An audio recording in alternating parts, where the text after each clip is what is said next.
with that. This meeting is being recorded. Try that again. I see.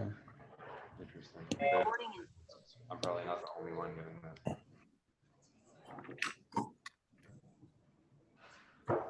That's right. Okay, people are clicking back on. That's good. Okay, are you the host?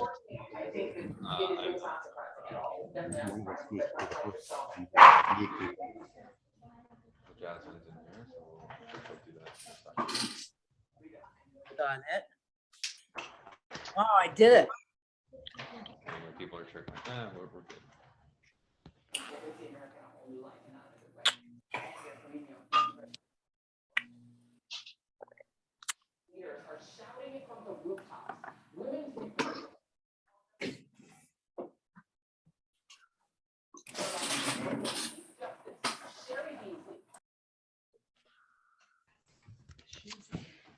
Greetings all. The way to bring a meeting like this is with a nigun, all of us singing in the gun, and boy, I wish I could do that. I really, really miss that.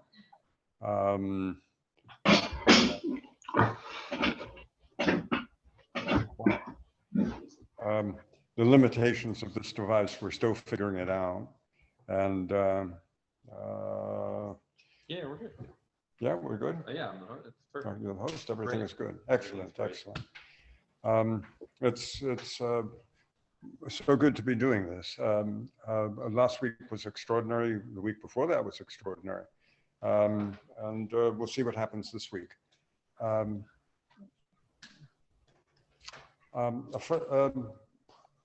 Some terminology. The words Keva and Kavannah. The word Keva means fixed. The word Kavannah means intention. One can You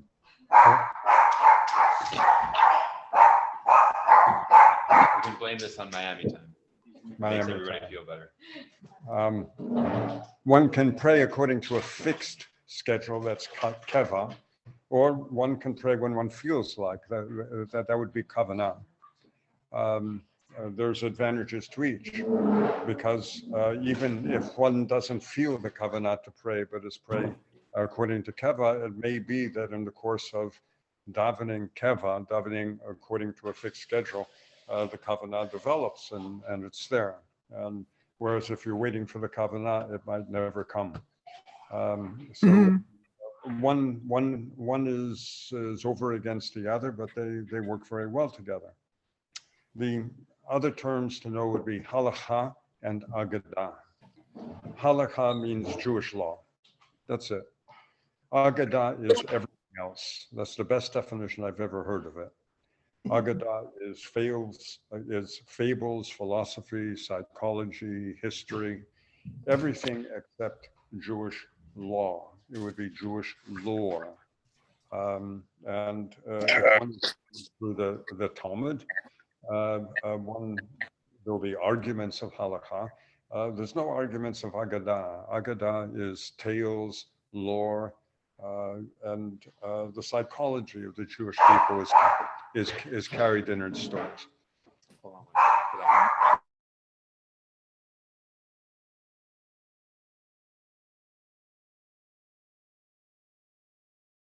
Okay. That's going to be a whole thing.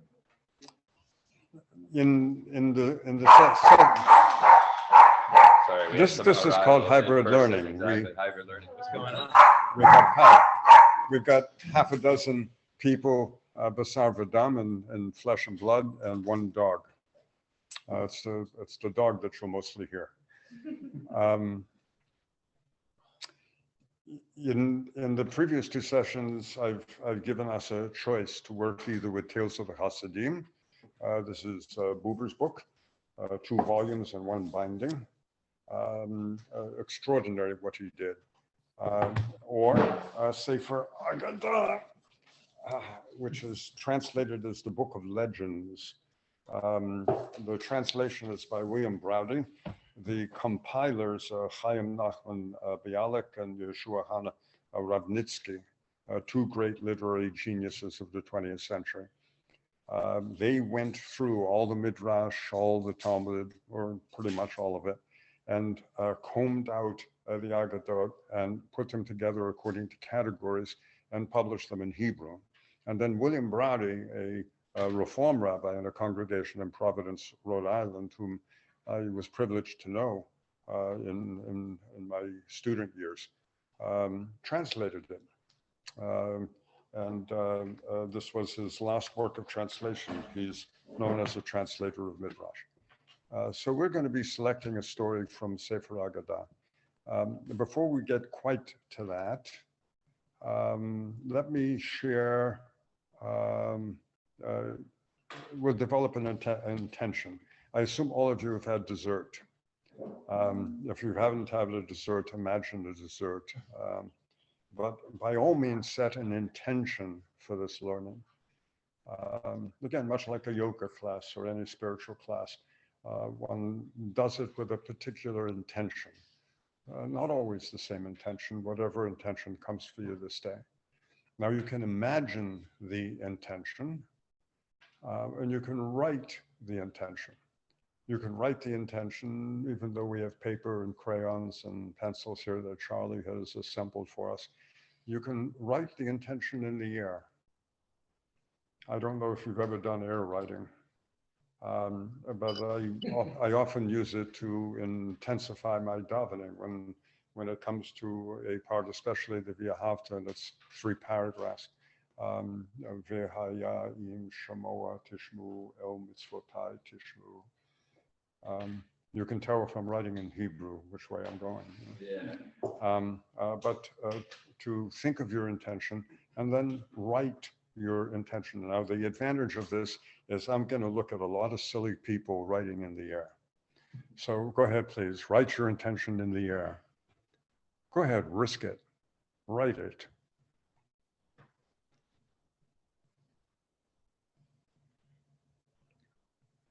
Now, don't imagine I can read what you're handwriting. I can't, but the very act of writing is an act of commitment and also a willingness to look foolish.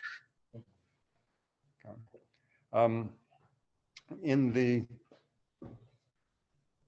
There are various ways in which a story can become never-ending. Never-ending, it can extend throughout space, it can extend throughout time. And it can deepen according to purpose through the various worlds of existence. It can also be that reminds me story. So if you have one story and then somebody says, that reminds me, that's a continuation of that story, because now the 2 stories are linked. In Hebrew, it's mashall'mah, ha-devar, domeh. Those of you who know Hebrew know that expression. It's a fable or a story that resembles what we were talking about. And then the story will emerge to illustrate it. Now, last week we did some work from Buber. The work opened up to a rabbinic page. They were stories about rabbis. The stories really touched Adam and me. That's Adam, resonated with us deeply, with others also. I had this message from during the week from the CEO of a branding company who consults with significant corporations. This is when a corporation is going through restructuring and wants to rebrand from Facebook to Meta, they consult a person like this, because it's not simply a matter of the label, it's a matter of the philosophy and the direction of the company. So this is a person who knows how to work with boards of trustees and such. He wrote, here's a story for you. Okay. I was with you Monday night listening to the tale of the Baal Shem Tov banging his head against a tree. That reminded me. A few years ago, I was consulted by a friend who was the president of a congregation that was searching for a new rabbi. She asked me to take a look at their operation and the job description they had written. And I took on the assignment pro bono, but as I would any other client with due diligence. The congregation claimed to have 350 families. 10 years ago, it had 700.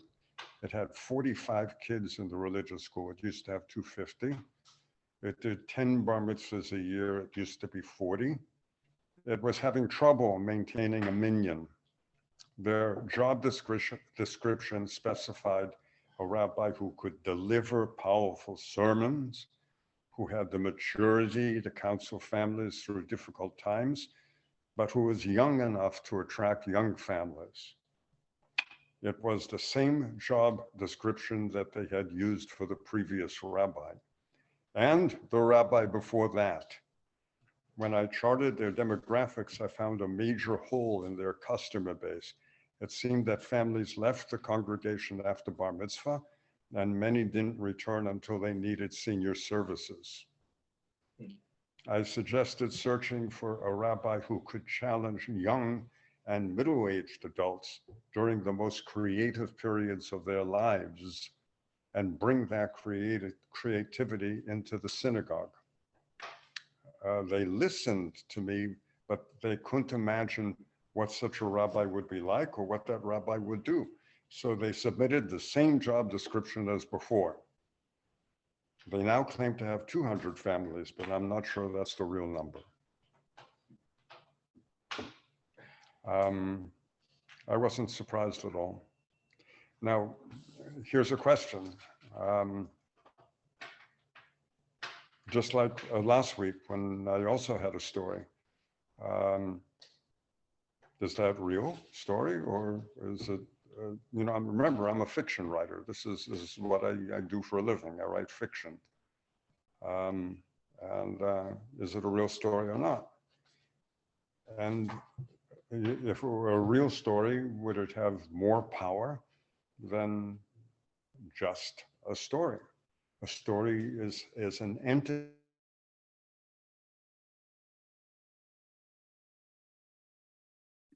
You're muted.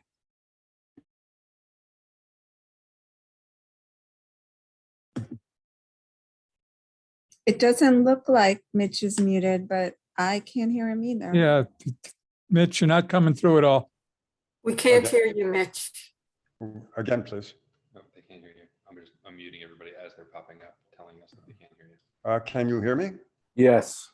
Now I hear you. I don't. I'm on mute duty, but when I mute, don't worry, I'm on it. All right, we've got an Carry expert on, here. carry on.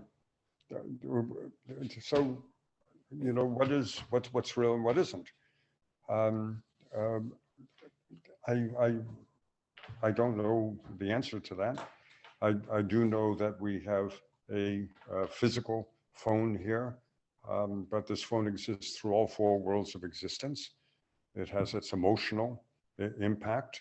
People really have attachments to their phones. They decorate them, they carry them, they become precious objects. We're rewatching The Lord of the Rings, and this is very much like Golem's ring. If you lose it, it's my precious. Well, that's much more than a physical phone. What I need is, I want to work with a rabbinic text tonight. The rabbinic text will be found on, somebody put some numbers up on chat. On what page? You have a choice between page 3 and 813. God help me, that's a lot of pages. 113. I was gonna say, 455. But are you going to argue? Oh, cool. We got a 451. We got a 451, 455. 455. Pretty close. 455. 455 and a 451. So I'm going to open to page 455, which is pretty much in the middle of the book. All right, I'm literally turning in the whole string. Okay, cool. I'll be out in a hot second.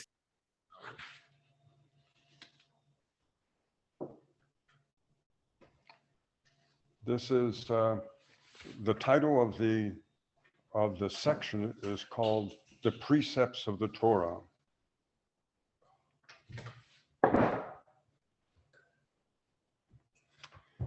Um,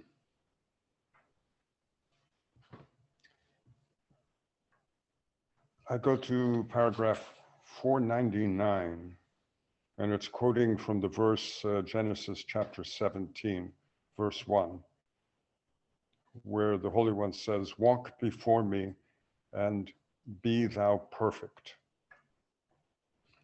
Rabbi Levi said, the verse will be understood by the parable of a Roman noblewoman to whom the emperor said, "Walk before me." As she walked before him, her face turned pale, for she thought, "Who knows but that the emperor has found some defect in me?" But the emperor said, "You have no defect other than that the nail of your little finger is a bit too long. Pare it, and the defect will be gone." So too the Holy One said to our father Abraham, "You have no defect other than this foreskin. Remove it, and you will be free of imperfection. Walk before me, and be thou perfect, as soon as I set this mark of my covenant between you and me."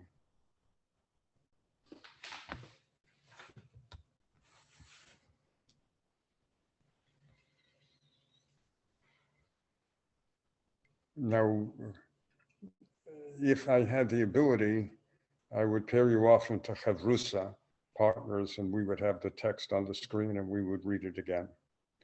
And then you would argue it and immerse it and see what feelings it evokes in you. We could do that. Hmm? We could do that. Yeah, but we won't. Because if we do that, we don't know who. Here, I'll explain why we don't do it. When we're in a large enough group, it's something that we would do as a matter of course. And what happens is one person pairs off with another, very often with a person one doesn't know, and introduces oneself, and then argues the text for the sake of heaven. And that means, I see the text this way, I see the text that way, and then what do you mean by this? What do you mean by that? And the two of them have a lot of energy and they're making a lot of noise, but so is the couple next to them, and the couple next to them, and the couple next to them. And it is the energy of the entire room which is holy, not simply the energy between one person and another. So when I'm learning in chavruta with one other person, this works just fine. But if we have, 19 different couples on the screen working with each other, it doesn't work because you don't have the combined energy of the entire group. Not only that, the instructor, as a rule, is walking among the study pairs, listening and seeing where there's a difficulty, and seeing where perhaps an emotional problem might arise. So what we have is various elements within this, and this story surely has to continue. There are a lot of difficulties that are raised and a lot of issues. I'm going to go through the story bit by bit. The text is, "Walk before me and be perfect." Rabbi Levi said the verse can be understood by the parable of a Roman noblewoman to whom the emperor said. Rabbi Levi chooses a non-Jew for the parable, and an emperor. "Walk before me." As she walked before him, her face turned pale, for she thought, "Who knows but the emperor will find some defect in me?" But the emperor said, "You have no defect other than this little thing, the nail which needs paring."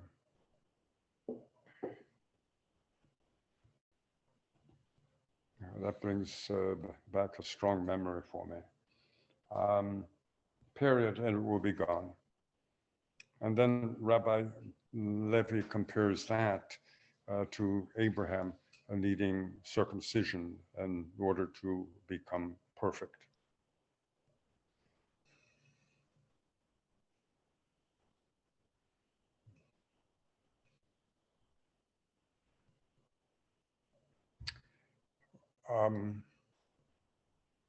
the model is of king subject.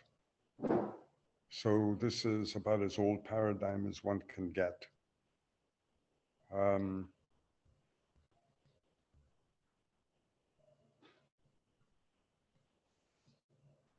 We have anything coming up in chat as a direction in which to go? Because I've got a very strange direction. Someone said it reminded them of the birthmark by Nathaniel Hawthorne. Say it again, please. Nathaniel Hawthorne, the birthmark. I don't know if you're. I'm just reading a comment in the chat. The birthmark of Nathaniel Hawthorne. So a literary reference. I'll tell you what caught me right away. A continuation from last week, and strangely, it's a person taking care of her nails. But I don't want to do that quite yet. If I do it, it will get us off. Well, there's nothing but tangents here. Nothing but tangents. It's okay, right? One could say that's the point. That's the point. I could listen to you talk all day, so. You could listen to me talk all day. You're a national treasure. Thank you so much. Now, what we have real people here. What question arises from the story?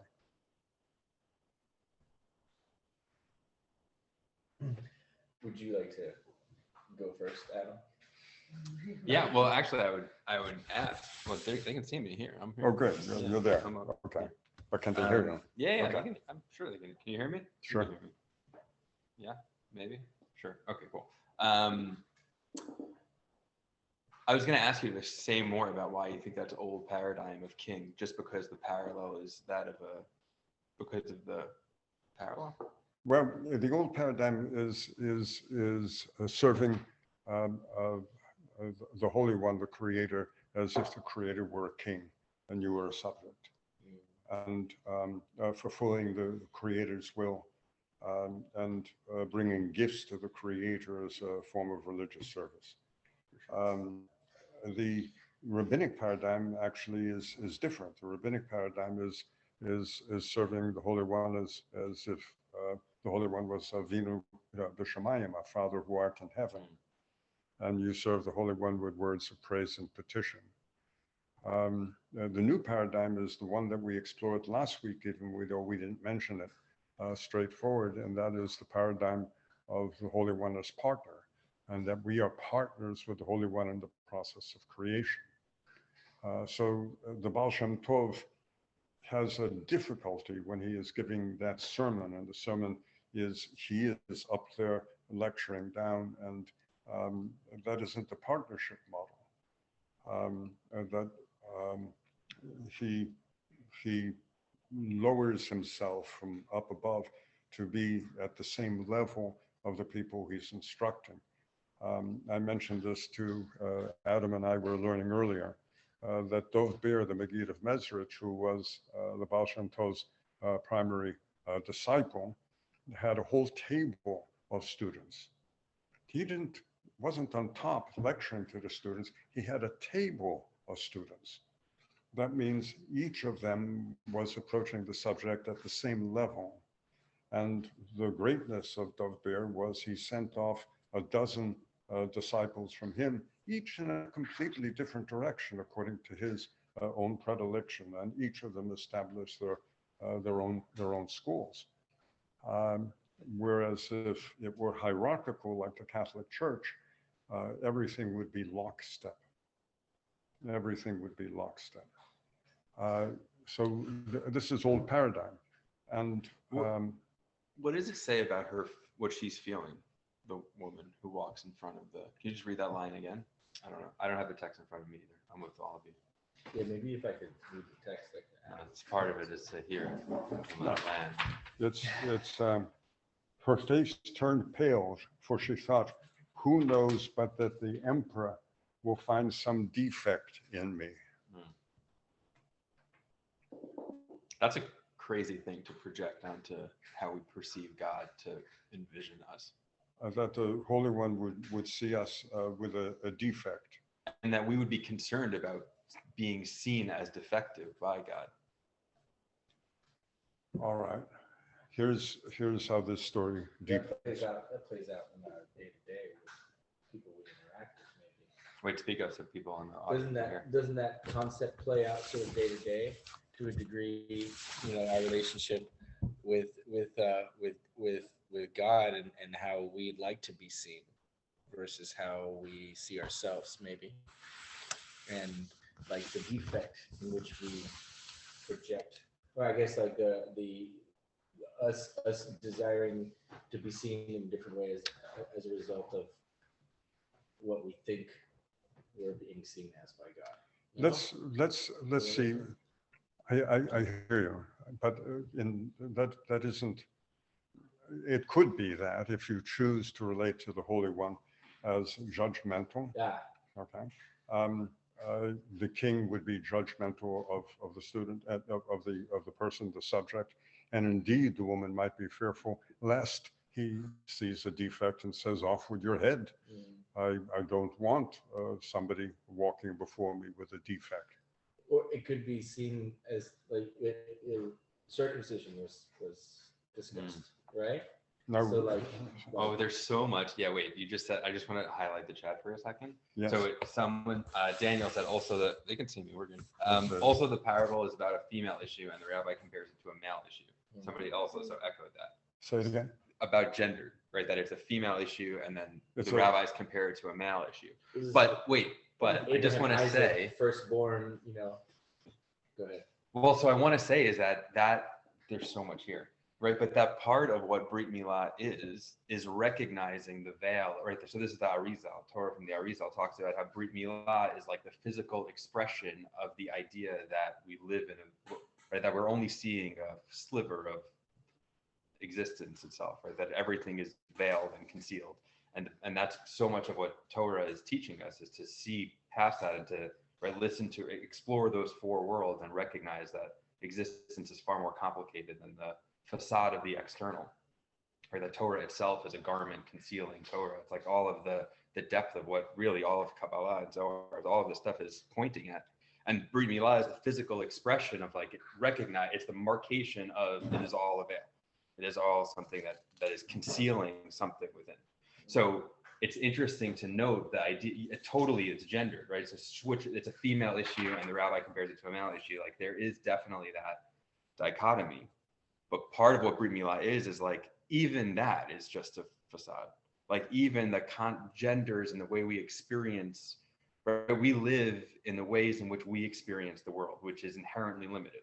We are, however we present, whatever we're born into, whatever bodies we have and whatever they grow to, is just the limited expressions that we're able to experience in the world. We live according to the model in which we experience the world, but we can choose our model. Let me give you So you choose our environment, right, in which that shapes us. well, When you refer to model, I'm just trying to understand. I'll explain. Yeah. Let's see how we develop this. What does this mean? Walk before me and be thou perfect. A physical sense, in the sense of paring one's nails, or in a Brit Milah and the rite of circumcision, a physical reparation. Is it a behavioral that I walk this way, but I don't like the way you're walking? Or conceptual. Okay. There's a story here. The story is Rabbi Levi is challenged, and the student comes before Rabbi Levi and says, "We have this verse that says, 'Walk before me and be thou perfect.' But how can I do that? I'm afraid to walk before the Holy One as a king because I am not perfect. And when the Holy One says that I'm not going to, I'm less than perfect, the Holy One could terminate me just like that, summary judgment. How am I supposed to approach such a king?" And Rabbi Levi says, "I can understand why you wouldn't want to approach such a king. And if the Holy One is a father and says, well, how do you expect me to approach a father? I have less than a perfect report card. And every time I come before my father with a less than perfect report card, it is, I get reprimanded. He could withhold its love. He could withhold its resources. Again, it's a judgmental relationship. So yes, I can understand why you wouldn't want to do that. But maybe you're not reading the verse correctly. Walk before me and become perfect, rather than be perfect. Walk before me and become perfect. Well, that's a little bit different. In the partnership model, consider the Holy One is the general partner, and you are out here, you're the outside partners. The Holy One has invested in you a quantum of soul. And the soul is the transcendent part of you. It is your task, tikkun nefesh, to refine that soul. And you go out into the world and you are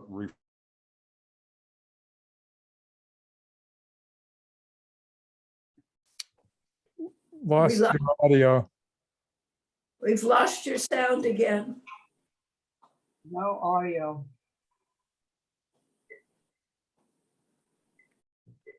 And you're frozen too. So, and it's in the refining of soul that you become perfect. So, how do you approach a general partner now? With a king, you approach with fear, lest you not be perfect. With a father, you approach with fear, lest you not be perfect. With a partner, what you bring to your partner are your imperfections. That is the offering that you make to your partner, is your imperfections. And you go to your partner and you say, I've been working out here in the field very hard, and I am less than perfect, and I need your assistance to fill in those imperfections so I can work better for you out there in the field. And Adam and I were talking, yes, Jesse, you have a response? That's very much the Torah of Brené Brown. And her Brené Brown, who's a shame and vulnerability researcher, her Torah is that in order to live a wholehearted life, you have to be open and vulnerable to your partner, to other people. Yes. And in that vulnerability, you first of all open a space to your partner to also recognize their spaces to grow and their vulnerabilities, and like in that kind of relationship, you're both able to grow. To your partner, okay. Yes. So this healer, this wise person is talking about partner relationships. Well, in the partnership model, the Holy One is your partner. Yeah. And the Holy One doesn't want to know about your perfections. The Holy One wants to know about your imperfections. And if you can be honest about your imperfections, then as an aspect of grace, the shefa, which continually flows, or bracha, blessing, which continually flows, and are open to receiving it. Now, here is the key. You have to be open to receiving it. And the question might be, what gets in the way of receiving it? And the answer is quite simple. It's your ego that gets in the way. It's the notion I should be able to do this by myself. I don't need any outside assistance. I'm fine. I can do this. And the truth is, you can't do babkas. You are constantly surviving and existing because of the grace that continually flows from our Creator. So if you have God is king is judgmental. God as Father is still hierarchical, less judgmental. The consequences aren't as severe, but the Father can withhold love. whereas the partner is always available. And if the partner has the flow, then you receive that flow. The best example I have is I used to work with Jewish alcoholics and Jewish addicts. This was a great blessing for me.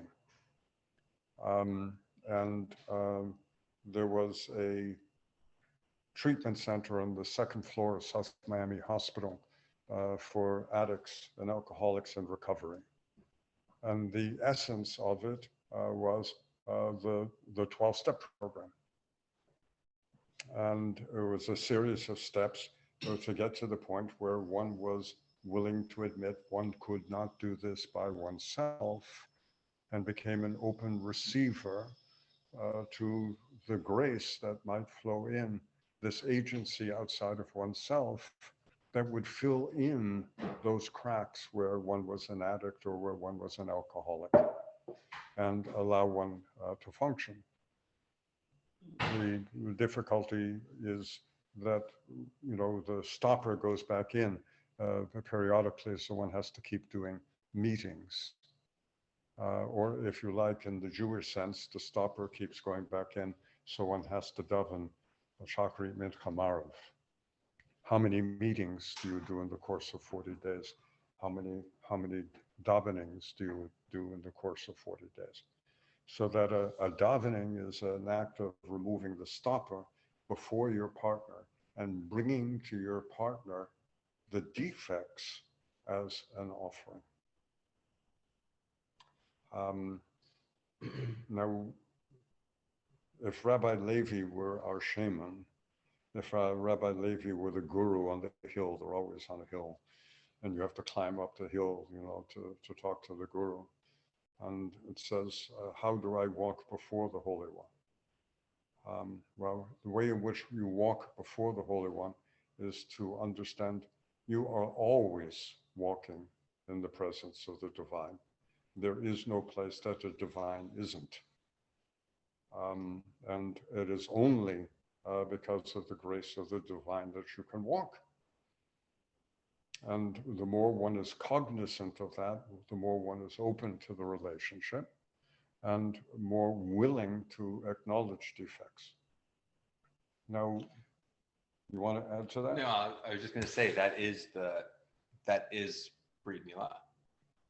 Like that is the whole thing. Is like you're right there. If you're right Shivita and I like we're always in front of God, and that's like the core of what it means to like Lador Vador to pass that on of Brit Milah from generation to generation, is to know that, is to be in that presence always. So just like the princess who was so close to perfection, it was just this little, we also are always so close to perfectly knowing that we are in the presence of God always. And it's just living a life that's reflective of that. That which is the whole relationship, is knowing that we are here as extensions and expressions of godliness itself. It's not difficult. Yeah, I was thinking of it also too with physical, like the I'll repeat it. the connections with the physical body. The examples that are given are basically like, yes, you are perfect, but with these exceptions. And in both of those cases, it's physical. So at the core, if we're all connected to God, at the core, if like our neshama is part of the divine that is with us on earth, the perfection is at its core, and what the vessel in which it lives is that imperfection. It occurs to me, if Brit Milah, you want to write that down and put it in chat? You can actually write it down so I can take it. I'm doing it. You got it? You're going to remember it? Write it down. Okay. Now wrestle with this one. If Brit Milah is the offering to the Holy One of one's imperfection, supposed imperfection, physical imperfection, there are other imperfections. And you don't know what they are.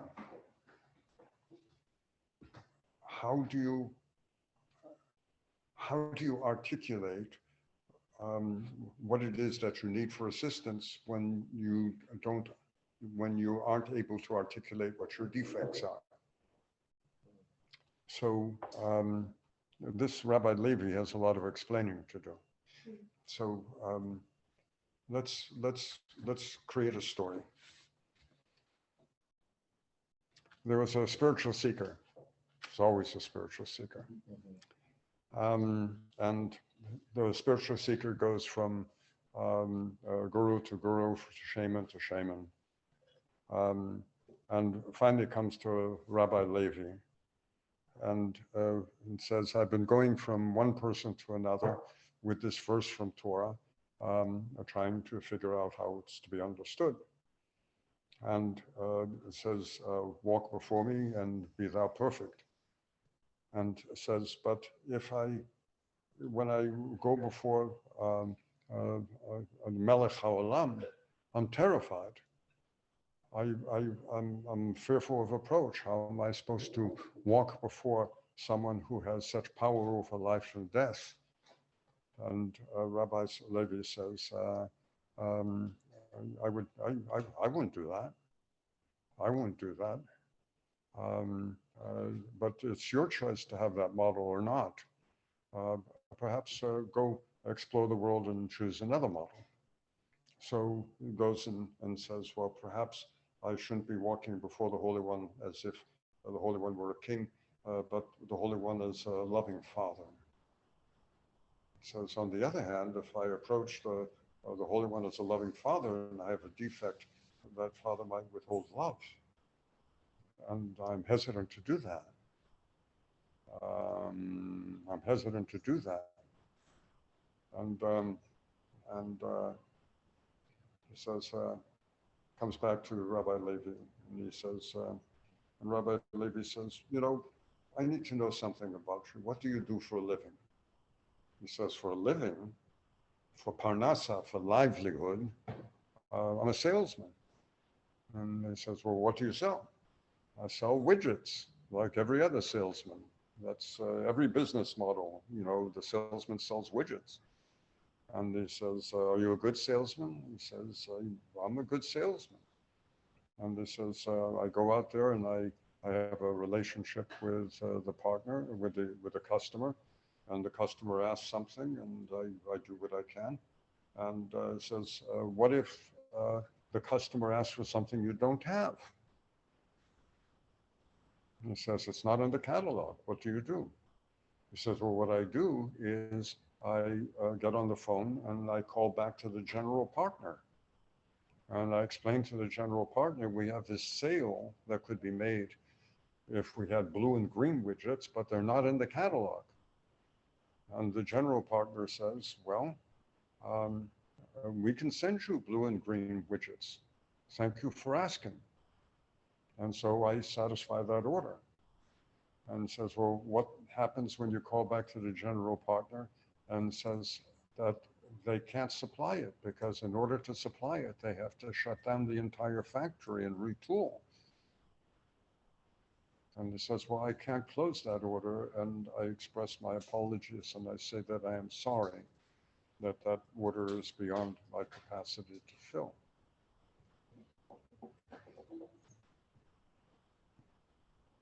And Rabbi Levi says to this petitioner, he says, well, perhaps that's the model you might use. And you're working out here in the field, and as you feel a need, you do the work that you know how to do. And when you don't know how to fulfill it, you make an appeal to your general partner.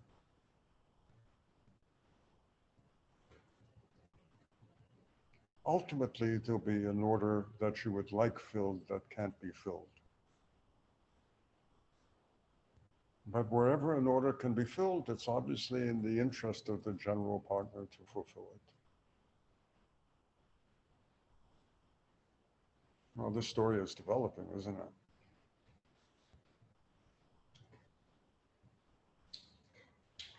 We're getting some significant stuff there in chat. We got enough to fill a book. At least the chapter. A chapter of a book. God help me. Well, if he's a good salesman, he's a good salesman, and the partner cannot fulfill the order. If he's a good salesman, he's a really good salesman, and the partner cannot fulfill the order because the blue and the green widgets aren't available. We don't have any other sort of color widgets that the person wants. No, the salesman Getting lost in the widgets, man. would reach out to. here's Would always try to make the sale at the end of the day. let's do another story. Okay. Another story is the person comes to Rabbi Levi and says, you know, such and such, I need healing for such and such. And I'm afraid to go to the king because I have defects, and the king won't pay attention to me. He says, well, I suggest you don't go to the king. But what about going to your father? He says, I'm afraid to go to my father because he might withhold love. And now if you open yourself to your holy partner, whatever healing is available is going to come to you. We've used this model before. You cut your hand. It isn't the surgeon who fixes it. The surgeon can bring the edges together, but that healing happens, you know, as an act of grace. So wherever healing is possible, it's going to come. Ultimately, there's going to be a request that's going to require shutting down the entire factory. It's going to require shutting down the entire world. And then the general partner says, I can't fill that order, but I can cry along with you.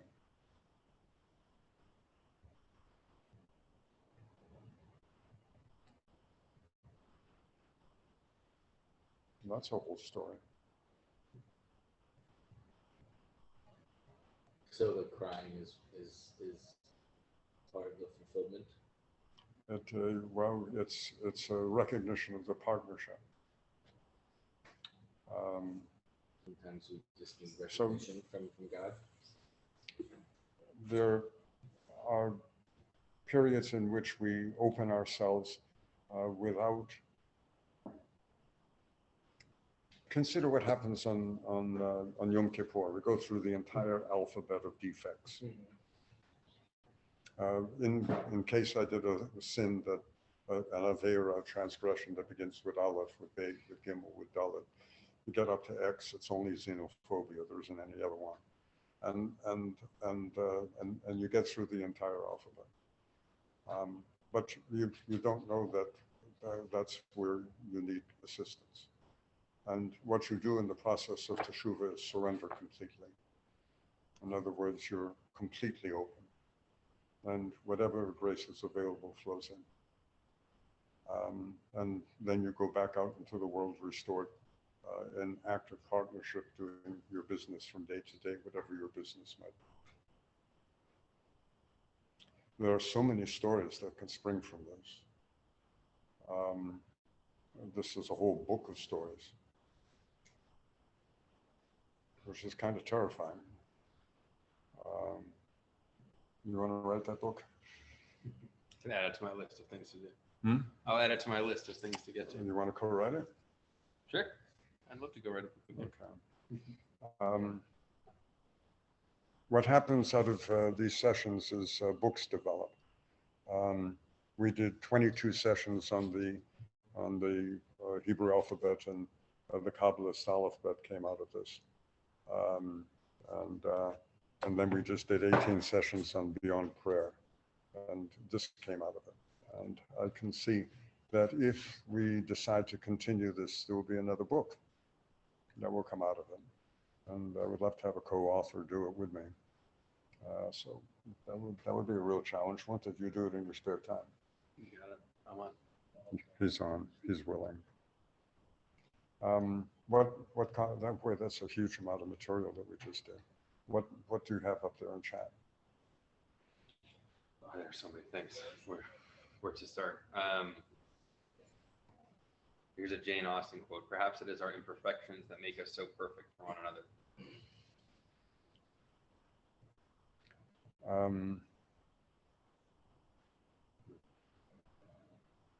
Boy, Isn't the word perfection? What's the word in Hebrew like that closely resembles perfection and what it means? well, the word is tam, tamim, which doesn't really mean perfect. No. It means pure. Pure.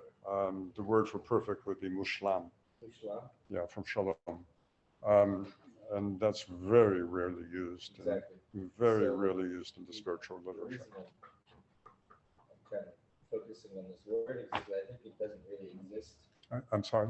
It's because I think it doesn't really exist in the eyes of your peers and then also in the eyes of Hashem. In the eyes of Hashem. The word perfect, it's like the word truth that we had before, Sure. that there's only a singular truth. And there are various approaches to it. There's a singular perfection. Now, here's something interesting.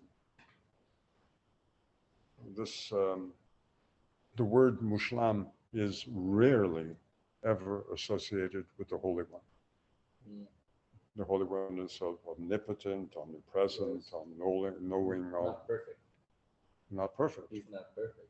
Now, if the Holy One has external partners doing the work, then that means that there's work still to do with the perfection of the divine. Yes. So if there is a creation, that means that the creator needs something from the creation.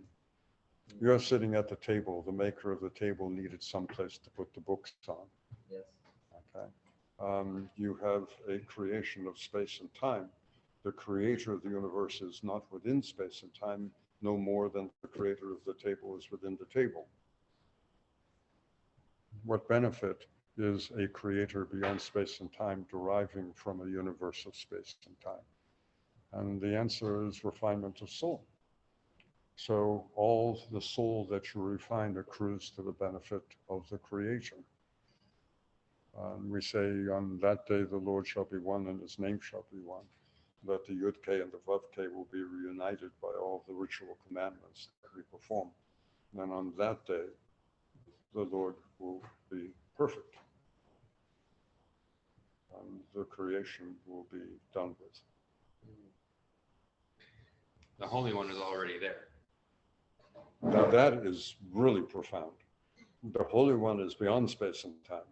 The Holy One has indeed been perfected. Space and time, that was fast. Here's how you get over this. You already blew my mind like 4 sentences ago. If we put this into the summary in a paragraph or two, it's going to cause a lot of, we'll have to be very selective what we put in the summary. The Holy One is beyond space and time. That means from the perspective of transcendence, the universe came into existence, was in existence, and went out of existence. Adonai Malach, Adonai Melech, Adonai Yimloch Le'olam Va'ed. That means the Holy One was, is, will be. All of that from the Holy One's point of view, this whole 16 billion years that we've been through with yet another 16 billion years to go, happened in the blink of an eye. Mm-hmm. You, however, are inside that blink. So you get 120 years inside of immanence. But the sum total of that billions of years of process accrued already to a creator beyond space and time. So the Holy One has been perfected by it. But you who are trapped within space and time don't see it that way. You see yourself still in partnership with the Holy One, who is pouring shefa and bracha, grace and blessing towards you as an assistance for you to refine the soul that you have the opportunity to refine in space and time. Go explain that to somebody. Yeah, we're in a constant cycle of refinement and re-examining, our place, right, in our relationship with each other and obviously with Hashem. But refinement is I think, so key, clutch to understanding Aha. Your own sense of self. Well, the explanation that you just provided reminds me more of Buddhism than it does of Judaism. Okay, I'll repeat that. My The explanation reminds you a little more of Buddhism than Judaism. It's just different. Let's- It's just different language. It's like It's different language. Perfection's in. Now, a lot of what we American Jews perceive Judaism to be is what the Christians have libeled us with, that we have a judgmental God, that words like love, mercy, redemption, salvation, Jews don't do that stuff. We just have a God who's judgmental. But if you read the Hasidic literature, if you read these Agadot, it's anything but. That we stand in relationship to a God who is a constant source of love. Choose life that you might live.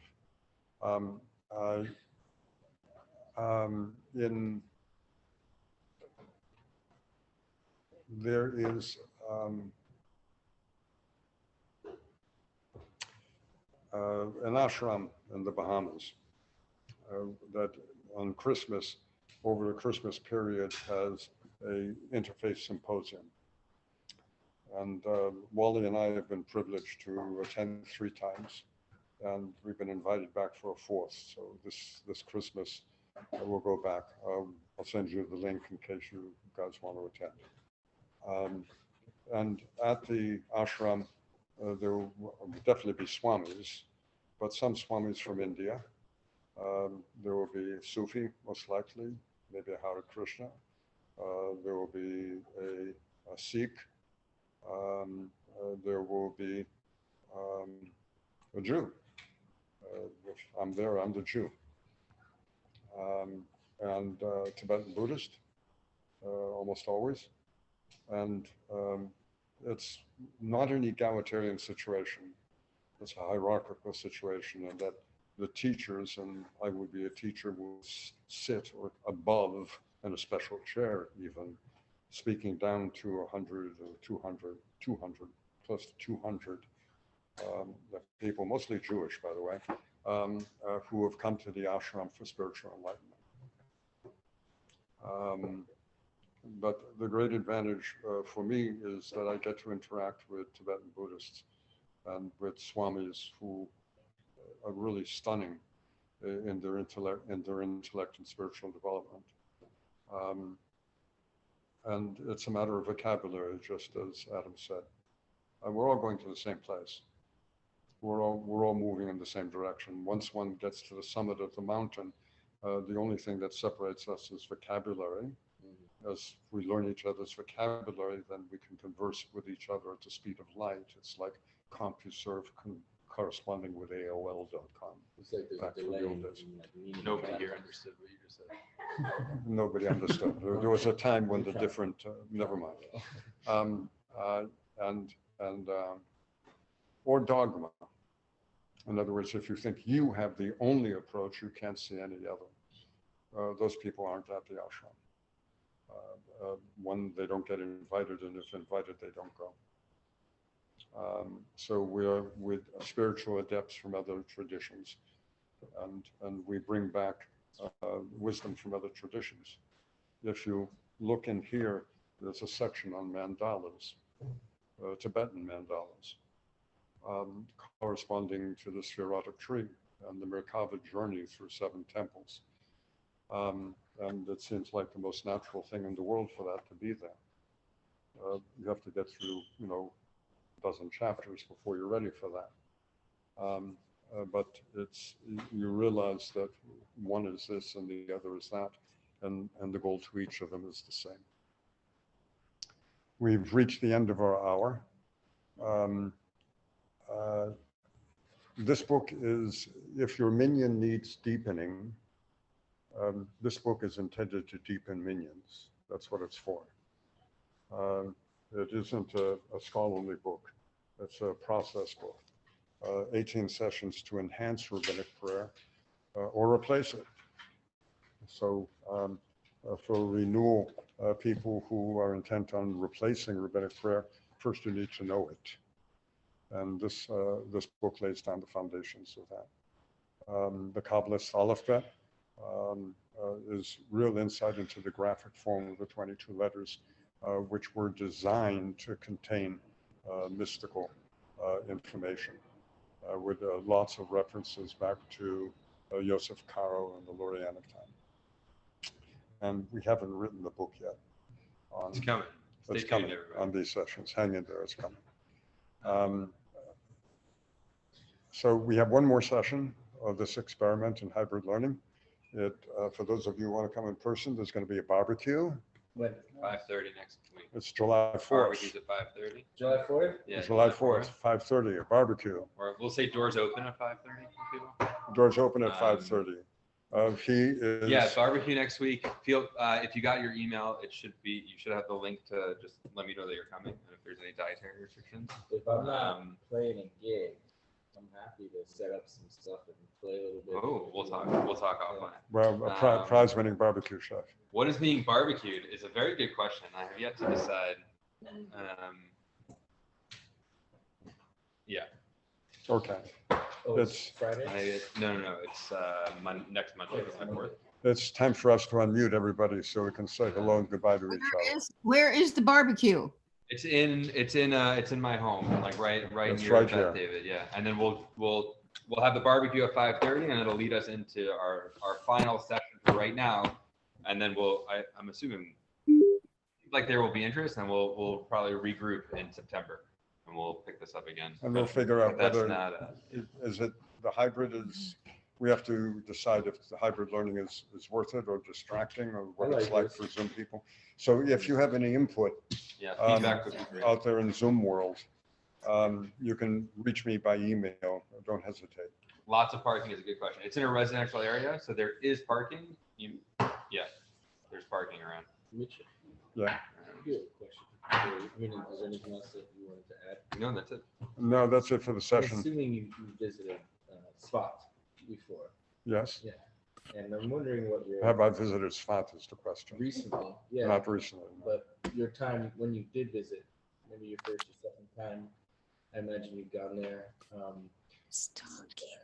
mean, it's a notorious space for Kabbalistic It attracts influence. it attracts spiritual seekers. Yes. And I was just wondering what your experience was like there. If you went there just mostly for vacation, or if it was did you meet anybody there. It's easy. I went there as a tourist. Yeah. And I left as a tourist. Yeah. It's not a place I go for spiritual enlightenment. Yeah. I come here for spiritual enlightenment. Where is this? In Spot? It's in Israel. Base Miami provides spiritual enlightenment. That's going on something. That's going on something. What's going on? Something. Hi, Sophie. Yeah, it will be now. You heard it here. Hello, Sophie. Base Miami provides. We go to Spot for tourism and Base Miami for spiritual. So this is why you invite me, right? Because I promise. We just all got muted. What was that? We all Thank just you, got Mitch. muted. I don't know if that was intentional. Where is it? But thank you, Mitch. That's Thank Andy. you, It's- Adam, you're and in person. everyone. Boy, that was tough. That's a lot of stuff. A lot of stuff. Familiar themes. Familiar for those who have learned with me for 20 years. For those who just got a full blast, it's like a 12-gauge shotgun. Watching. Yeah. We'll see how much of that we can put into the summary. You will have the recording. I can't bear to listen to it. Because there's so many imperfections. Okay. Call to everybody. It's wonderful to be with you. And it's wonderful. Thank you, Mitch. Hi, Ivy. Hi, and bye, everyone. Hi, Wally. Hi, Brad. Have a good week. You all Jasmine, if too. you're listening, I hope you're really feeling well. You want to come on screen so we can see you? Oh, no, she's still there. She's there. All right. Okay. But like, yeah, Okay. she'll see Good this. Thank you all. We're going to sign off. All right. Thank you, Mitch.